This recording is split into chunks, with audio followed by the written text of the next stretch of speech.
तो फ्रेंड, आज की वीडियो सीरीज के अंदर हम मशीन लर्निंग के अगले टॉपिक को डिस्कस करने वाले हैं, जिसका नाम है statistics and linear algebra for machine learning. जी हाँ दोस्तों, काफी इंटरेस्टिंग टॉपिक है ये। लेकिन उससे पहले मैं रिकमेंड करना चाहूंगा कि अगर आपने हमारे मशीन लर्निंग के प्लेलिस्ट को एक्सेस नहीं किया है तो प्लेलिस्ट को एक्सेस कर लीजिएगा। प्लेलिस्ट का लिंक आपको नीचे डिस्क्रिप्शन बॉक्स में मिल जाएगा, आप वहां से चेकआउट कर सकते हैं। आइए वीडियो को स्टार्ट करते हैं। ओके, तो आप चीजों को लिखते चलिएगा ताकि आपका जो नोट्स है वो तैयार होता रहेगा, तो आपके लिए फायदेमंद रहेगा। ओके, स्टार्ट करते हैं।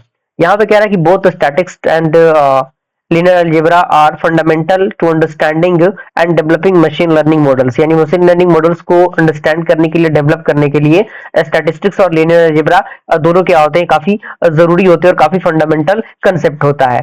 and they provide the tools for analyzing data, identifying patterns and constructing models that can make predictions or decision based on data। यानी ये क्या करता है, ये प्रोवाइड करता है टूल्स को, किसके लिए, एनालाइज करने के लिए, डेटा को आइडेंटिफाई करने के लिए, किसी भी पैटर्न को कंस्ट्रक्ट करने के लिए मॉडल को, और साथ ही साथ जो भी प्रोडक्शन होती है उनको आसान करने के लिए ये क्या कर सकता है, मदद प्रोवाइड करता है। और इसके अंदर जो प्रेडिक्शन होते हैं और जो डिसीजन बेस्ड डेटा होते हैं वो भी इसके मदद से संभव हो पाता है। अब यहाँ पे पॉइंट है की concept in statistics for machine learning. यानी मशीन लर्निंग के लिए कौन कौन से की कंसेप्ट आते हैं। तो सबसे पहला की कंसेप्ट आता है आपका डिस्क्रिप्टिव स्टैटिस्टिक्स। ओके, ये क्या होता है, तो इसके अंदर कह रहा है कि descriptive statistics summarise and describe the features of a data set. यानी जो डिस्क्रिप्टिव स्टैटिस्टिक्स होते हैं वो समराइज करते हैं और डिस्क्राइब करते हैं features of a data set को। और साथ ही साथ इसके अंदर कह रहा है कि they provide insight into a central tendency, dispersion and shape of the data distribution. यानी ये प्रोवाइड करता है कि इनसाइट्स को, जो कि सेंट्रल टेंडेंसी, डिस्पर्शन और शेप ऑफ डेटा डिस्ट्रीब्यूशन के लिए काम करता है। इसमें सबसे पहले आपका आता है मीन। मीन की हम बात करें तो ये क्या होता है, average of all data points. यानी सारे डेटा पॉइंट्स का जो एवरेज कहते हैं उसे हम लोग मीन कहते हैं। मीडियन क्या होता है, the middle value when the data point are ordered. यानी अगर मान लीजिए कि एक ऑर्डर में डेटा अरेंज किए गए हैं तो उसके जो मिडिल पार्ट में जो डेटा आता है, जो वैल्यू आता है, वही आपका मीडियन कहलाता है। मोड क्या होता है, the most frequent data point. यानी जहां पे फ्रीक्वेंटली ज्यादा होती है तो वही आपका जो वैल्यू होता है वो क्या होता है, मोड होता है। अगला आपका है वेरिएंस। तो ये क्या है, the measure of how spread out the data is. यानी कैसे आपका डेटा स्प्रेड आउट होगा उसको मेजर करने का तरीका वेरिएंस होता है। उसके बाद आपका आता है स्टैंडर्ड डेविएशन। ये क्या होता है, the square root of variance. यानी जो वेरिएंस का स्क्वायर रूट होता है वो होता है that indicating the average distance of data points from the mean. यानी जो क्या होता है, जो एवरेज डिस्टेंस होते हैं डेटा पॉइंट से वहां से मीन तक के लिए ये डिफाइन किए जाते हैं। अगला आपका आता है स्क्यूनेस। ये क्या होता है, measures all measure the asymmetry of the data distribution. यानी जो एसिमेट्री होता है डेटा डिस्ट्रीब्यूशन का, उसके मेजर्स के लिए ये यूज होता है। उसके बाद आपका आता है कर्टोसिस। ये क्या होता है, मेजर द टेलेडनेस और सेपनेस ऑफ द डिस्ट्रीब्यूशन। यानी जो भी टेलेडनेस होता है और जो सेपनेस होता है डिस्ट्रीब्यूशन का, उसके मेजर के लिए इसका यूज होता है। पहला तो आपका वो हो गया। दूसरा आपका आता है इन्फरेंशियल स्टैटिस्टिक्स। ओके, तो ये कह रहा है कि inferential statistics allow us to make predictions और inference about the population based on a simple data. यानी जो आपका जो इन्फेरेंशियल स्टैटिक्स होता है वो अलाउ करता है कि चीजों को प्रोडिक्शन और इंटरफेरेंस के अकॉर्डिंग, पॉपुलेशन जो होते हैं उनके अकॉर्डिंग चीजों को डिफाइन करना। इसके अंदर आता है हाइपोथेसिस एंड टेस्टिंग।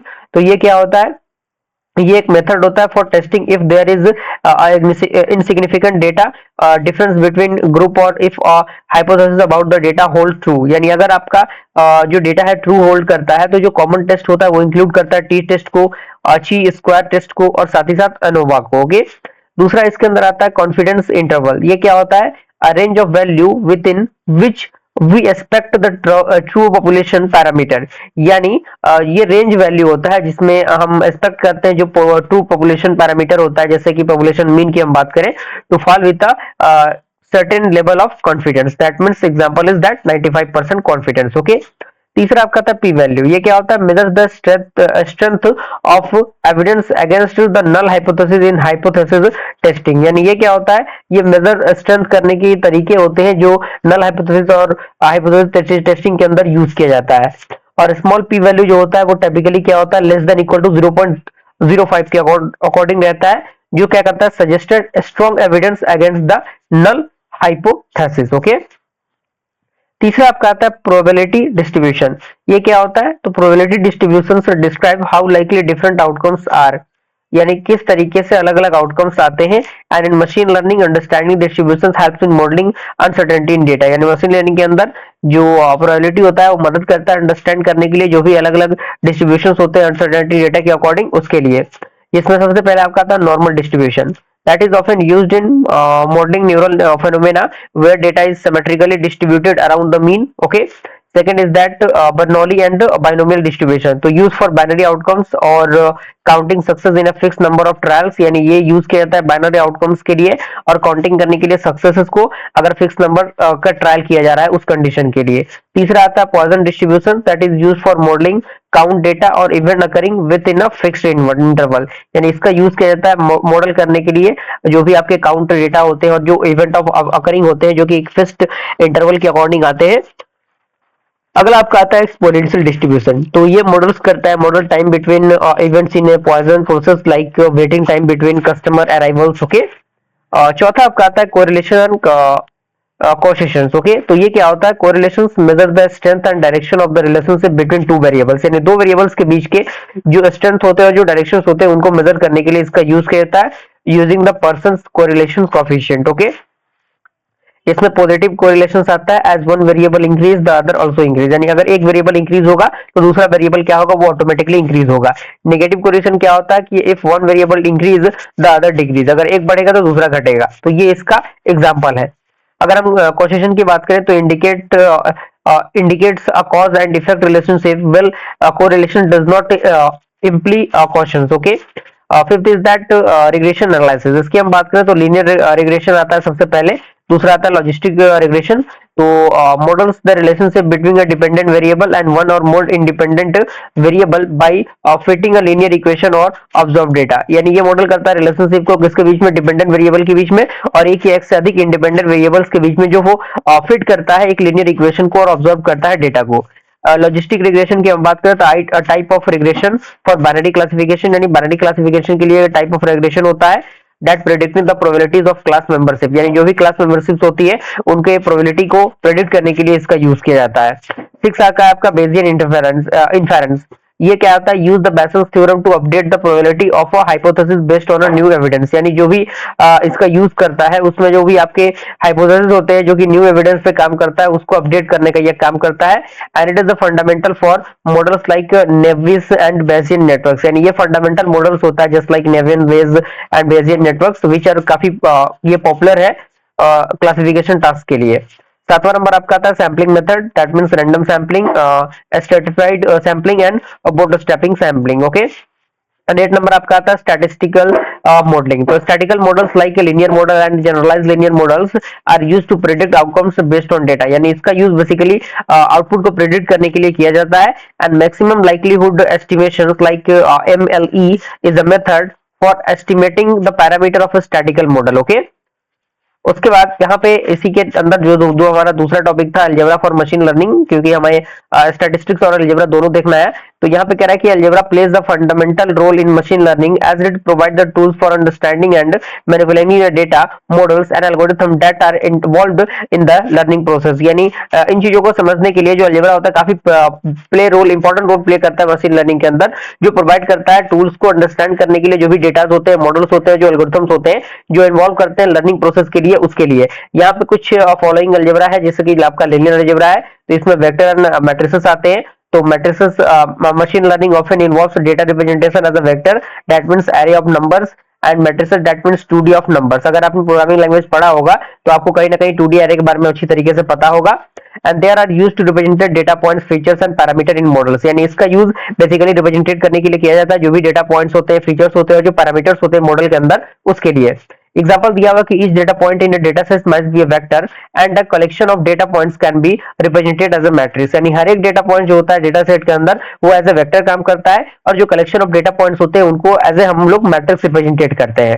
इसमें आपका आता है डॉट प्रोडक्ट, तो डॉट प्रोडक्ट क्या होता है, तो dot product of the two vector is the common operation in machine learning used in various algorithms such as the linear regression and the neural networks। okay, यानी जो dot product होते हैं neural network और linear relationship के लिए linear regression के लिए use होता है। एग्जांपल दिया हुआ है in linear regression the dot product of a vector of features value and a vector of weights give the predicted value. Okay, अब इसमें एक आइगन वैल्यू आइगन वेक्टर आता है। अगर आपने कहीं ना कहीं मैथमेटिक्स पढ़ा है तो मैथमेटिक्स के अंदर आइगन वैल्यू आइगन वेक्टर मिलते हैं आपको, तो ये उसके रिगार्डिंग एक छोटा सा पॉइंट है।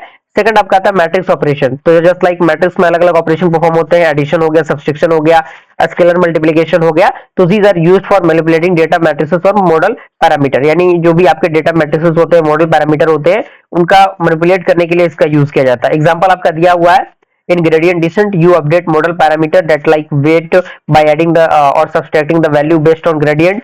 एंड सेकंड आपका आता है मैट्रिक्स मल्टीप्लिकेशन ट्रांसपोज। अगर किसी मैट्रिक्स का ट्रांसपोज निकालना है तो ये सारी चीजें आपको मैथमेटिक्स 1 के अंदर पढ़ाई जाती हैं, तो ये सारी चीजें काफी कॉमन है, आप कहीं ना कहीं पढ़ के आए होंगे।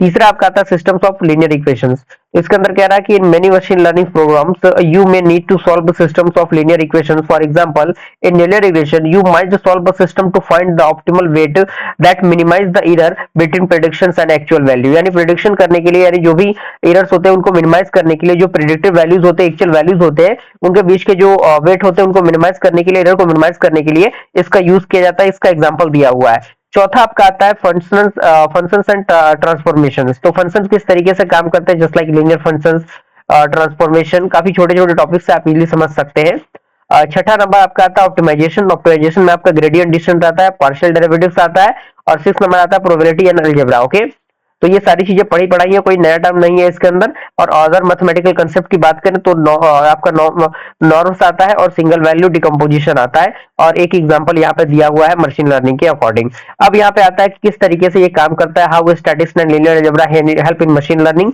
तो first of all is features engineering. Features engineering के अंदर इसका यूज होता है, मॉडल फिटिंग के अंदर इसका यूज होता है, ऑप्टिमाइजेशन के यूज होता है, और जो भी मॉडल बिहेवियर होते हैं उनको अंडरस्टैंड करने के लिए इसका यूज होता है। और एट द लास्ट पॉइंट आपको ये कंक्लूजन पता होना चाहिए, ये कंक्लूजन आपको हाईलाइट करके लिख लेना है। इसी के साथ ये टॉपिक भी हमारा कंप्लीट होता है।